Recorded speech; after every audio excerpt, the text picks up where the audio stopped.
Hey guys, welcome back to the channel. It's time for another commentary, and today we have Fulcrum Airsoft, a guy actually I think we've done a couple of videos on before a while ago. This one piqued my attention because I tried the realistic airsoft trigger, and it's awesome. Perin clicker. Now I don't know what. I think this is going to be an AEG one. Well, we'll watch it. I was thinking, oh, right, it's a gas blowback trigger. I think we should watch it and see what it's like, because I'm not a big AEG guy. This isn't a big AEG channel generally. But actually, if this is kind of like a very cool trigger system, I want to see it, and I know he makes great videos. So Fulcrum Airsoft, go and follow him. His link will be down in the description below, and let's see what he's found. Recently, Perun Airsoft, the maker of many... So I have heard of Perun Airsoft before. Perun, I think I called it, but Perin Airsoft. Yeah, it says MOSFET inside on the actual replica, so I'm pretty sure. Airsoft MOSFETs sent me this Cymer CM006 with their version 2 hybrid Pro so MOSFET they sent them inside, a Cymer as with well it. as their clicker trigger system. And they sent me this to have a go with, and I've used Perun MOSFETs a couple of times before. My Bolt AK has their tiny little MOSFET inside, and so that's it just got works. recoil. And something that just works can go a long way. Something you don't have to even think about. You just put it in, forget about it. You don't even know it's there. That's always a good sign. Yeah. And this Cymer, as I mentioned, has the hybrid Pro in it, which gives you options for pre-cocking, active braking. See, that's where for me, if I was really doing like a lot of AEG stuff, like that would just be too complicated. Like the pre-cocking stuff, like maybe I would just do one setting and then that would be it. But I don't have the like technical, like electronic know-how to like tech AEG guns, and then I kind of don't like it when they overdo everything. Protection, burst fire, trigger sensitivity, and a few other bits and bobs. And so far I'm getting on with it pretty damn well. I've set the pre-cocking to a moderate amount on semi-automatic, which just makes it a little bit snappier, and the full auto I've actually programmed to be a 3-round burst. I mean, that's kind of cool because it's more useful. Like using full auto is rarely I do have a bit of a needed. soft spot for burst fire. It really helps conserve ammo, and I also found that it seems to punch through foliage quite nicely.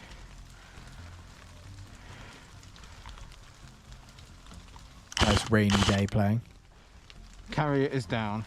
The only thing I don't like about Perun MOSFETs, right, and this one is no exception, the way you program these things is through the selector and the trigger. You sort of communicate with it no via Bluetooth. Moving the selector around, pulling the trigger a certain number of times. I find that a bit difficult, a bit tricky. There's a knack to it, and so it's not as easy to program compared to the Bluetooth MOSFETs out there, like the Kestrel that I looked at a while back, or the Titans or that sort of thing. Now, I've had this problem with other Perun MOSFETs. I put a MOSFET into a mate's gun, which was a Perun. I can't remember what it was, but I can tell you that for one thing, it had the same programming system, which uses colours. And for those who don't know, I am colourblind, and I've got a list written here on my phone of the different colour blindness issues I have. Dark browns, dark reds, dark greens, blue and purple, pink and purple. Purple's a real bastard of a colour. It's awful, shouldn't exist. If you're going to take anything away from Fulcrum, purple should just be bloody banned. Yeah, lime green and orange, that's an interesting one. Lime green and orange pencils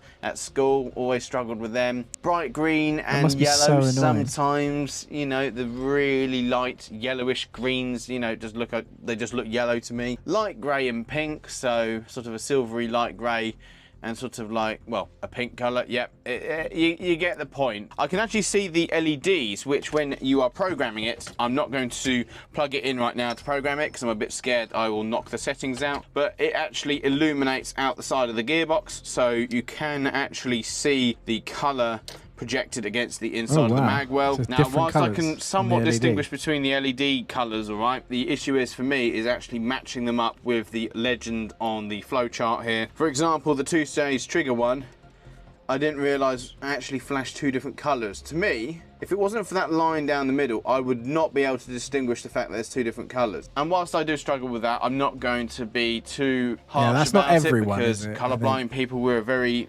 quite a minority. Not only that, you don't get the same colour blindness across all people. So this MOSFET's not something that I will be adjusting on the field, and I really like the burst fire. I've not set any sort of active braking though. I've left that alone because active braking can add additional stress to the gearbox by slamming everything to a halt. I might have not enabled the LiPo alarm properly because I'm pretty sure it didn't give me any warning, or at least I didn't notice it at the time. I very, very, very rarely run batteries down in guns now because I usually charge up during lunchtime. The trigger sensitivity, I had to crank it all the way up for the clicker to be detected by it. Now, speaking of the clicker, finally, this is a mechanical sort of sim. See, that's where like gas blowback, like you have that click, that wall, that break, which you don't necessarily need to have with an AEG, but that seems like it's going to give you more of that kind of immersion. Simulator system, which adds a clicking sensation to the trigger, and this is intended to be a bit more realistic because you've got the sort of the simulation of the sears inside. A lot of AEGs, normally you just pull the trigger and they just slide back and forth. You know, the stroke can depend on what's been done to it. And if I remember correctly, you can adjust the clicker. The problem is it's a bit hard to adjust because you've got to take the whole thing apart. So I've just left it alone and I like it. I think it's pretty bloody good. I'm actually considering looking at getting one of these for my AK. And it's just another little thing that makes an airsoft gun a little bit more unique and a little bit more realistic. The only thing I don't like about the clicker is it seems that it requires the removal of the physical safety. You may have noticed I've been pulling this whilst it's on safe, and it does the same thing on the other two fire modes. And whilst the MOSFET inside still has the electronic safety, which will ignore the trigger pulls if it's set to safe, I would prefer a physical block because it means it just gives you that bit of extra reassurance that the trigger physically cannot move. Now, one thing that did occur with this MOSFET, as if it's going, and it's a potential, I don't know, timing issue. It might have been something that I've done because I did actually take this apart because this came from Spokane. The orange tip was a bastard to get off as well. But it was hot out of the box. It was doing about 370, so I took the spring out, cut a couple of coils off. But whenever I first use this, I find that on semi-automatic, it fires twice. Until I put it onto burst fire and fire a burst, and then it's firing one shot, no problem. For some reason, occasionally, I'm getting a... It's usually after I've just taken it out of the bag and plugged it in and all that. I am getting a bit of a burst on the semi-auto. Not completely sure what's going on there because it doesn't sound like it was doing the 3-round burst because it wasn't as well metered. Either it's a bit of overspin, I don't know. To be fair, it was working fine out the box, and then when I went and fiddled with the settings, had to factory reset it and go from there. So that most likely is something on my end. It's a minor thing. It corrects itself. You put it on burst fire, it then learns, and then you can go on with your day and just put it in semi-auto. Now, one feature that gets bonus points for is that whenever you're using an airsoft gun, it's always good to try and make sure that the piston is relaxed at the end of the day before you put it away. And with the MOSFET inside, you can of course have pre-cocking set, as I mentioned earlier. Now, pre-cocking is basically where the piston, rather than starting off in the relaxed state, is wound back and held in a cocked position. So when you pull the trigger, all it has to do is just release it and then quickly wind it back to reset it. And what you can do is if you hold the trigger down on semi-automatic, it will obviously fire one shot. And if you keep holding it, after a while it beeps rapidly and then it decompresses. You can hear the piston then going dunk and firing all the way forward, and it relaxes.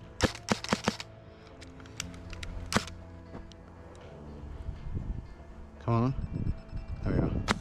And it's always a good thing to try and relax your piston because it then means you're not putting the spring under any stress. The clicker's not giving me any problems. I really like it, although I don't like the lack of a physical safety. And with the Hybrid Pro, as mentioned before, it just works. I turn up for the day, have a good shootout with mates, then I go home. And even in the heavy rain we've had recently, the Hybrid Pro and the clicker, they didn't complain. They just got on with it. I will be reviewing this base gun at some point, but so far I am getting on very well with it, and I'm looking forward to using this build more. And as I mentioned earlier, this is now the backup gun, and a hell of a backup gun too. Not going to be using it for a bit though, because for the next event we've got the World War II event, August 17th, Commander Elite. Make sure you get down there. And I stupidly didn't bring them to the bench with me, but I'm going to be donating a couple of Mark II Pineapple meteorites with the pin-only fuses to their raffle. Make sure you get yourself down to that event. The weather's going to be really good. We've got a bit of a heat wave coming, but I've seen it's going to be about 23 to 26 degrees on the day. get your asses down to there. We only had 10 people at the last event. I want to see more than 10 people at this bloody World War II event. If you like this video, found it helpful, then please make sure you leave a like. Big thank you to Perun for sending me this to try out. Make sure you leave any questions down in the comments.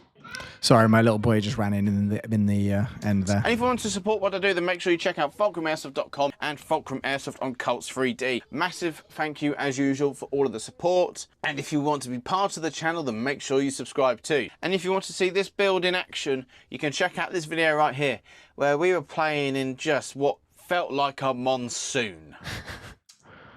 Okay, guys, so that was pretty cool. I think I've watched his channel before. I think I've done a video on one of his ones before.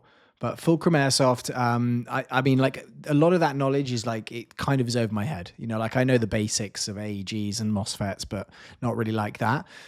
So I will, it was kind of cool to look at, cool to know that actually there's like now a MOSFET that's kind of got a clicker on it so that it actually feels more realistic. Maybe it pushes me back to AEGs eventually. Nah, probably not. But the one thing that I did just notice is that he is now, looks like he's got fulcrum.com as his website, and he is doing 3D printed. Let's have a look at this. Fulcrum.com. I've done a couple of 3D printed ones recently, including, if you actually look, I'll show you my 3D printer. Look at that file, top left there, in Rodeo Impact Grenade. I literally just did that one. And if you want to see in here, print history, and also right now on my 3D printer, if you want to have a look at it, it's just finished printing this, and it fires, I think 9mm blanks. I just took it out of the printer, so that's pretty dumb. In fact, that's even more dumb. It's right here. So it looked like he was doing fulcrumairsoft.com, is it? Some random website. Fulcrumairsoft.com. Okay, cool. So it looks like he's doing a similar kind of thing, and he's got different 3D print files. Airsoft landmines. Okay, well, I'm going to be checking this out. And it looked like he had like a foot pressure pad. What was this? So these are, oh, wow, that's cool. Okay, so that looks like it fires a 40mm grenade. Okay, I'm going to be checking this out. So that'll be another video coming soon of me actually going and probably printing a couple of these things. I'll buy them and just kind of see. It looks like he actually sells the physical thing. I wonder if he sells the files that I can print from. But I'll be checking these out because these are pretty awesome seeing. But anyway, guys, yeah, check out Fulcrum. That was really cool. He's very funny, to be honest. I thought he was very entertaining to listen to. So go check him out, and I will now start digging into what he is doing on his website. See you all soon. Goodbye.